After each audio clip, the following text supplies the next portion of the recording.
इतनी एनर्जी दे दिया जाए जिससे कि ग्राउंड स्टेट का इलेक्ट्रॉन कहाँ चला जाए, इनफाइनाइट पे चला जाए। मतलब n बराबर 1 से n बराबर इनफाइनाइट पे चला जाए, तो उसी को हम लोग बोलते हैं आयनाइजेशन एनर्जी।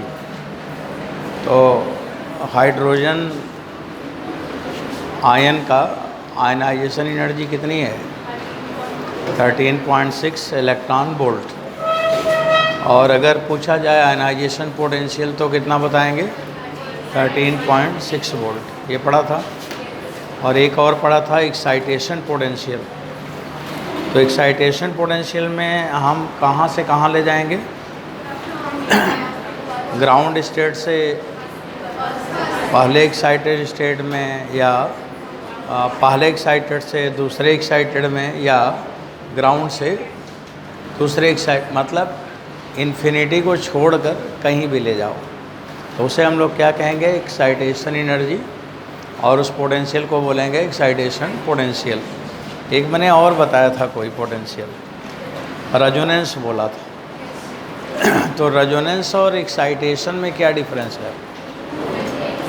हाँ, जब रेजोनेंस कहेंगे तो एक ही ऑर्बिट का गैप होना चाहिए, है ना? मतलब एक ही सेल का गैप होना चाहिए। n1 से 2 पे जाए या 2 से 3 पे जाए, लेकिन एक्साइटेशन में ऐसा नहीं है। ये थोड़ा दोनों में डिफरेंस है। अब बच्चों, आप लोगों ने फिर इसके आगे पढ़ा था, एनर्जी निकाला था hydrogen like atom. Hydrogen like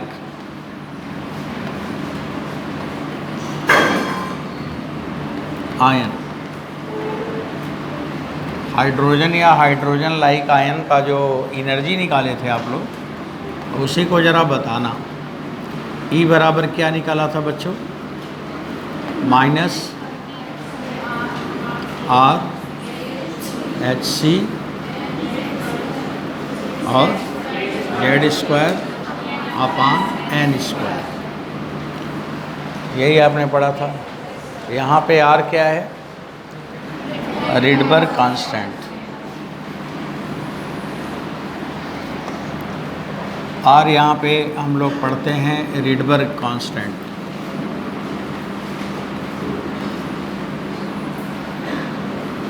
आपको इसकी वैल्यू पता है? बताओ ज़रा।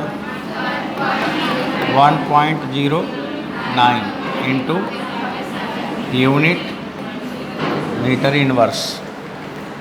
मैंने आपसे ये बोला था कि R की वैल्यू से ज़्यादा अच्छा है कि आप 1/R का मान याद रखो, क्योंकि ज़्यादा कैलकुलेशन हमें 1/R की ज़रूरत पड़ेगा। तो अगर 1/R की वैल्यू पूछा जाए तो कितना बताया था? 932 एंगस्ट्रॉम। यही था? 912 था। हाँ, 12 था, 32 नहीं होता। तो 912। तो ये आपको ज़्यादा काम आएगा, ठीक है? इसे ज़्यादा अच्छे से याद रखना है। बच्चों, यही सब आप लोग पढ़ रहे थे। अब इसमें जो रिडबर्ग कांस्टेंट निकाला गया है, R का मान, वो कैसे मान के निकाला गया? अच्छा, रिडबर्ग कांस्टेंट है कि वेरिएबल है? अब उसका नाम कांस्टेंट है तो कांस्टेंट ही होगा। ये जो रिडबर्ग कांस्टेंट निकाला गया, ये सही है कि गलत है? हाँ, केमिस्ट्री है तो अक्सर गलत ही होता है, तो वो सही नहीं, वो गलत है। पर आपको सिलेबस में यही है, आपको यही लिखना है। पर वो असर्शन रीजन का केस आएगा तो फिर वो समस्या है वहाँ पे। तो बच्चों, जब रिडबर्ग कांस्टेंट निकाला गया तो क्या माना गया था, ये समझ लो। हमें वही से कैलकुलेशन करनी है, लेकिन थोड़ा समझो। ये जो रिडबर्ग कांस्टेंट हम निकालते हैं तो ये मान के निकालते हैं कि न्यूक्लियस नहीं घूमता। मतलब हम ये मानते हैं कि न्यूक्लियस नहीं घूमता, केवल क्या घूमता है? इलेक्ट्रॉन। यही तो मानते हो। न्यूक्लियस को हम क्या मानते हैं, फिक्स है, और इलेक्ट्रॉन घूमता है। तो जो ये r का मान हम लोगों ने लिखा है, r बराबर क्या था, me⁴ upon 8 epsilon not square. बच्चों पढ़ो, देखो क्या है, CH3। एक बार चेक करो, यही है, कहीं लिखा होगा कॉपी में, यही है ना।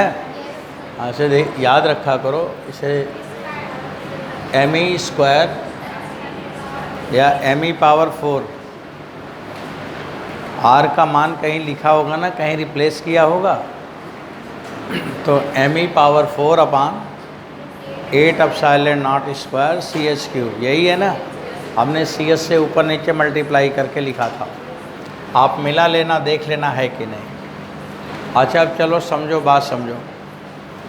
ये r की वैल्यू है, और ये कैसे मैंने माना है, कैसे निकाला है, इसमें ये माना गया है कि यहाँ पे जो न्यूक्लियस है, न्यूक्लियस माने m मास है, ये न्यूक्लियस है, और ये माना गया कि न्यूक्लियस नहीं घूमता, और कौन घूमता है, इलेक्ट्रॉन। यही हम मान के इसे कैलकुलेट किया है। तो ये न्यूक्लियस नहीं घूमेगा, और ये इलेक्ट्रॉन जो है यहाँ पर, ये घूमेगा। इलेक्ट्रॉन का मास m माने हुआ, और ये घूमेगा।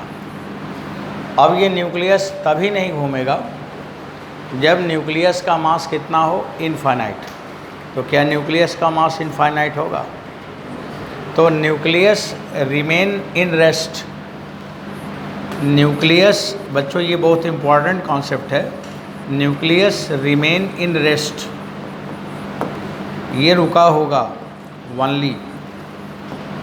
ओनली तभी ये रुकेगा when its mass become infinite, its mass become infinite. क्या इसका मास इनफाइनाइट है न्यूक्लियस का? इसका मतलब ये जो कॉन्सेप्ट लेके इन लोगों ने निकाला है, रिडबर्ग ने, ये महा गलत काम किए हैं। ये उनको उस समय कुछ ज्ञान नहीं था, थोड़ा बहुत जो ज्ञान था उससे अपना ये काम कर लिए थे।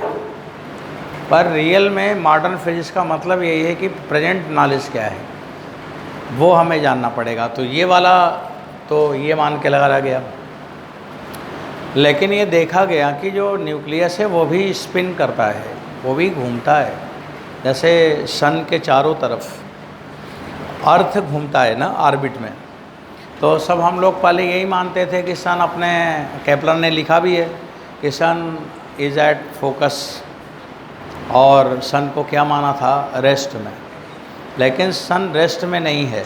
डॉपलर ने एक्सपेरिमेंट किया 1948 में, और 1963 में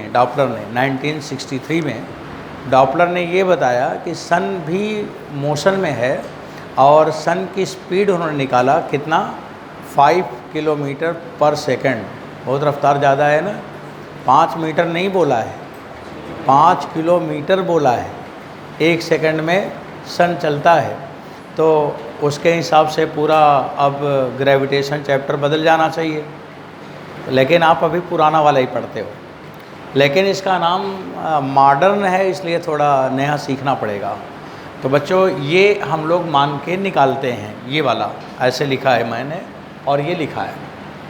अभी देखो, अब अगर ये पूछा जाए कि रिडबर्ग कांस्टेंट किसका ज़्यादा है, जैसे कार्बन का ज़्यादा है कि मान लो हाइड्रोजन लाइक एटम की बात करें, तो हाइड्रोजन का ज़्यादा है रिडबर्ग कांस्टेंट कि हीलियम का ज़्यादा है? अभी तो हम यही बोलेंगे कि दोनों का बराबर है, लेकिन दोनों का बराबर नहीं है। अलग अलग एटम होगा तो अलग अलग रिडबर्ग कांस्टेंट होगा। आपने जो रिडबर्ग कांस्टेंट याद रखा है या जो हम पढ़ रहे हैं, ये हमारा सिलेबस क्या है, हाइड्रोजन एटम है ना, हाइड्रोजन एटम की बात करता है। इसलिए हाइड्रोजन के लिए तो ठीक है, यूज़ कर लेंगे, लेकिन अगर कोई दूसरा बोलेगा तो हम इसको बदल देंगे। अब कैसे बदला गया, कैसे चेंज हुआ, अब उसको थोड़ा समझ लो।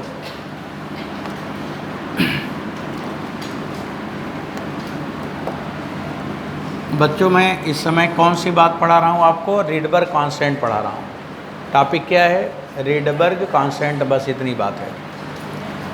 अब देखो यहाँ पे होता क्या है, ये न्यूक्लियस है, ये मास m है, और ये इलेक्ट्रॉन है, मास स्मॉल m है। इसके बीच का जो सेपरेशन है वो स्मॉल r है। और बच्चों यहाँ पे ना ये वाला, ये क्या है? सेंटर ऑफ मास है। ये सेंटर ऑफ मास है, जो कि न्यूक्लियस रुका नहीं है। ऐसे में आपको ग्रेविटेशन भी पढ़ाऊँगा, उसमें भी डबल स्टार बना के घुमा दूँगा। अब यहाँ पे ये सेंटर ऑफ मास है। सेंटर ऑफ मास के अराउंड ये भी घूमेगा और ये भी घूमेगा। अब अगर हम ये बोलेंगे कि न्यूक्लियस क्या रुका है? नहीं, रुका नहीं है। न्यूक्लियस बच्चों ऐसे घूमेगा, ऐसे, ये ऐसे घूमेगा इस रेडियस में, और इलेक्ट्रॉन ऐसे घूमेगा इस रेडियन में, इस रेडियस में। देखो ये इस तरह का रियल घटना है। कहानी बदल गई है ना, ये थोड़ा आप चेंज मैं बता रहा हूँ ना आपको। अभी आप अगर ऐसे पढ़ेंगे पूरा आपका तो एटॉमिक स्ट्रक्चर चौपट हो जाएगा, लेकिन सही यही है, हम ऐसे ही पढ़ते हैं। मैंने ये बोला कि देखो इसका कलर चेंज कर रहा हूँ बच्चों। न्यूक्लियस जो है ना, ये भी चल रहा है, लेकिन ये इस रेडियस में चल रहा है, और इसका रेडियस जो होगा न्यूक्लियस वाला, इसको मैं आर्यन लिख दूँ। आर्यन है, थोड़ा इसको बड़ा करें ना तो आपको दिखेगा सही से। ये रेडियस आर्यन हो गया। ये किसका रेडियस हो गया? न्यूक्लियस जिसमें घूम रहा है। क्योंकि न्यूक्लियस का अगर मास फाइनाइट है, अगर कोई भी फाइनाइट मास होगा तो वो चलेगा, ज़रूर चलेगा। ग्रेविटेशनल फोर्स लगेगा, इलेक्ट्रोस्टैटिक फोर्स लगेगा, न्यूक्लियर फोर्स लगेगा, कोई फोर्स लगेगा, और उस फोर्स के कारण उसको चलना ही है। समझ आ रहा? क्योंकि न्यूक्लियस का ओवरऑल चार्ज क्या है? न्यूक्लियस का चार्ज क्या है? न्यूट्रल है कि पॉजिटिव है ना? Charge positive. और इलेक्ट्रॉन का चार्ज, तो फोर्स तो लगेगा ना दोनों के बीच में, और जब फोर्स लगेगा तो घूमेगा भी, ग्रेविटेशनल इफेक्ट के जैसा ये भी होगा। अब देखो दूसरी बात बच्चों, इसका मैं कलर फिर चेंज कर रहा हूँ, इसको मैं रेड से दिखा रहा हूँ।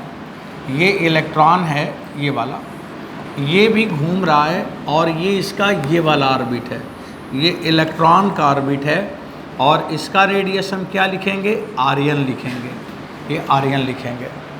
अब इसका रेडियस अलग है, इसका रेडियस अलग है। अभी और कुछ बात बता रहा हूँ, इसमें थोड़ा सही से स्मॉल m लिख लो। यहाँ पे स्मॉल m है। अब देखो इसमें क्या होगा, सेंटर ऑफ मास आप लोगों ने पढ़ाई है, मोमेंट ऑफ मास नहीं बदलता। आप लिखोगे आर्यन, बच्चों देखो आप लिखोगे आर्यन प्लस, कैपिटल एन लिखा है क्या? आर्यन कैपिटल एन लिखा है, प्लस आर, इसको स्मॉल ई कर दो, इलेक्ट्रॉन है ना तो ई लिख दो, इसको ई लिख दो, इसे आर्यन लिख दो। अभी जैसे लिख रहा हूँ वैसे लिखना। अब जब आप अभी लिख ही रहे हो ना, तो कैपिटल एन को एन ही रहने दो, नहीं न्यूट्रॉन जैसा लगेगा, ठीक है। प्लस आर ई बराबर कितना होगा? Small R. बच्चों moment of mass capital M into R one बराबर small M into R E, right? R one upon R E is equal to R one, देखो ये मैं स्मॉल एन लिख दे रहा हूँ कहीं कहीं, R one upon R E equal to small M upon capital M, okay. अब आप लोग देखो इस in term of small R इसको लिख सकते हो बच्चों। मैं अगर लिखूँगा रेडियस ऑफ न्यूक्लियस, न्यूक्लियस किस रेडियस में घूमेगा, तो आंसर क्या है? Small M upon small M plus capital M into separation between nucleus and electron. ये रेडियस है न्यूक्लियस का, न्यूक्लियस इस रेडियस में घूमेगा। बच्चों इलेक्ट्रॉन किस रेडियस में घूमेगा बताओ ज़रा? Capital M upon small M plus capital M into small r. ये देखो न्यूक्लियस का रेडियस है और ये इलेक्ट्रॉन का रेडियस है। ये इस तरह से घूमते हैं क्योंकि न्यूक्लियस का मास इनफाइनाइट नहीं है। क्या है? फाइनाइट। अब बच्चों मैं इसका एनर्जी निकालूंगा, कितनी टोटल एनर्जी है। अब इसका देखो एनर्जी लिखने जा रहा हूँ। अब इसको मैं डायरेक्ट ही लिखूंगा एनर्जी, कैलकुलेशन करके निकालेंगे, दोनों का सम करेंगे। मतलब एक बार मैं इलेक्ट्रॉन का लिखूंगा, एक बार न्यूक्लियस का लिखूंगा और हाफ mv² करके प्लस करूंगा। आप सभी लोगों ने कोलिजन पढ़ा है और वहाँ पर अगर दो बॉडी एक साथ चल रहे थे तो मास ले रहे थे कि रिड्यूस मास। ये पूरे फिजिक्स में जान लो, जहाँ पे दो बॉडी इस तरह से इंट्रैक्शन में चलेंगे, किस में चलेंगे? इंट्रैक्शन में। जहाँ भी दो बॉडी होंगे वहाँ पे पूरे फिजिक्स में मास नहीं लेते। क्या लेते हैं? रिड्यूस मास लेते हैं। अब यहाँ पे अगर मैं रिड्यूस मास लूँगा तो इसकी एनर्जी लिखा जाएगा। आप लिखेंगे एनर्जी। अब बच्चों एनर्जी E बराबर होगा 1/2 म्यू इंटू v² होगा। क्या होगा? 1/2 म्यू इंटू v² होगा। अब ये म्यू का मान here mu equal to reduce mass small m into capital M upon small m plus capital M। अब ये रेड्यूस मास आपको ये लेना पड़ेगा। जब इसके पहले आप पढ़े थे, जब रिडबर्ग आपने पढ़ा था, जो आपके टीचर हाइड्रोजन के लिए पढ़ाते हैं, उसमें हम केवल किसका मास लेते हैं? इलेक्ट्रॉन का। और यहाँ पे आपको अब क्या लेना पड़ेगा? रेड्यूस मास।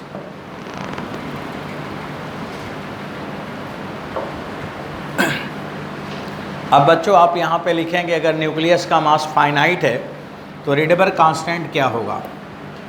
नाउ रिडबर्ग कांस्टेंट बताइए, आप सभी लोग बताना होगा, ठीक है। वहाँ जहाँ पे मास था वहाँ पे क्या लिखोगे? अब मास लिखोगे कि रेड्यूस मास? रेड्यूस मास। बोलो, मैं लिख दूँ यहाँ पे mu e⁴ upon 8 epsilon not square और CH3। अभी ये वैल्यू हो गया है। अब आपको ये जानना है, अगर असर्शन रीजन में बोलेगा तो आपको वहाँ पे जब वो बोलेगा कि Rydberg constant R equal to 1.09 into 10⁻⁷ है, तो आप उसमें क्या लिखोगे कि यहाँ पे मास क्या लिया गया है? इनफाइनाइट लिया गया है। और फिर लिखा जाएगा कि for finite mass Rydberg constant will be variable और कांस्टेंट, तो इट्स आंसर इज वेरिएबल। ये क्वेश्चन है। अब यहाँ पे देखो R की वैल्यू मैं फिर लिख रहा हूँ, आगे बढ़ा रहा हूँ, आप लोग लिखते रहेंगे।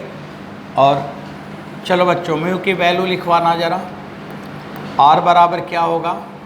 Small m capital M upon small m plus capital M e⁴ upon 8 epsilon not square और CH3 हो गया। आप यहाँ से ना कैपिटल M वहाँ से हटा लो, me⁴ हो गया, 8 एप्सिलॉन नॉट स्क्वायर CH3 हो गया और 1 प्लस स्मॉल m अपान कैपिटल M हो गया। चेंज हुआ? पहले आपका इतना वैल्यू था, अभी इतना वैल्यू आ गया। तो R का मान जो पहले था वो ये था और अभी क्या हुआ? वो divided by 1 plus small m upon capital M है। If capital M is infinite, मतलब न्यूक्लियस का मास क्या लिया जाए? इनफाइनाइट।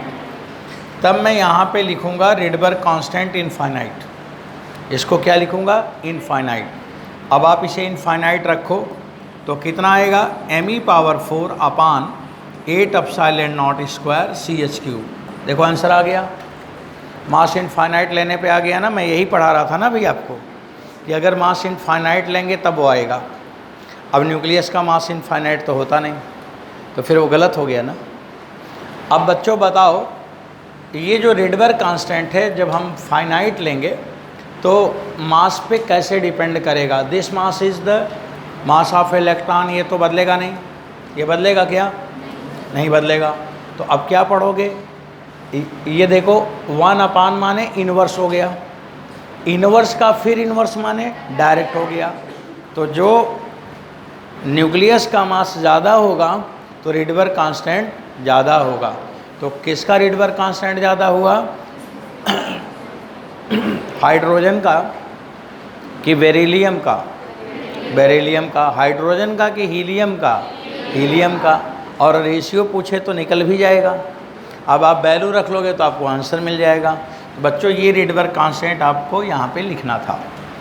अब चलिए, अब यहाँ पे लिखेंगे मोर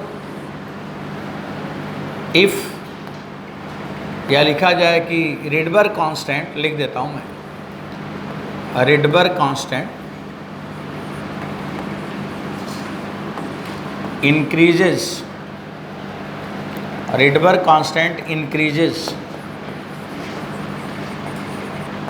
with mass of nucleus, with mass of nucleus। Nucleus बढ़ेगा तो उसका भी कांस्टेंट की वैल्यू भी बढ़ेगा। With increase in mass of nucleus लिखो, नहीं कन्फ्यूजन होगा।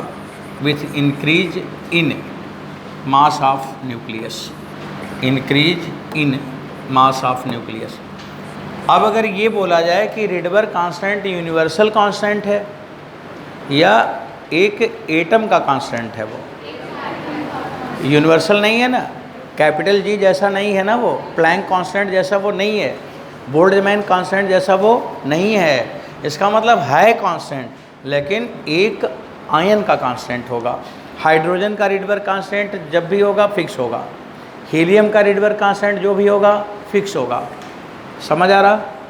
लिथियम का जो रिडबर्ग कांस्टेंट होगा फिक्स होगा, लेकिन लिथियम का रिडबर्ग कांस्टेंट, हीलियम का रिडबर्ग कांस्टेंट दोनों अलग अलग होगा। ये बात समझ में आया? तो रिडबर्ग कांस्टेंट कांस्टेंट है पर्टिकुलर आयन का कि यूनिवर्सल कांस्टेंट है? कांस्टेंट है पर्टिकुलर आयन का। अभी इसको सब यही बोलता है कि ये हमेशा कांस्टेंट होगा। क्या वो हमेशा कांस्टेंट बोलोगे आप? अभी आपका ये मॉडिफिकेशन हुआ ना एक, ये आपका सही बात हुआ। अभी आप जो पढ़ रहे थे वो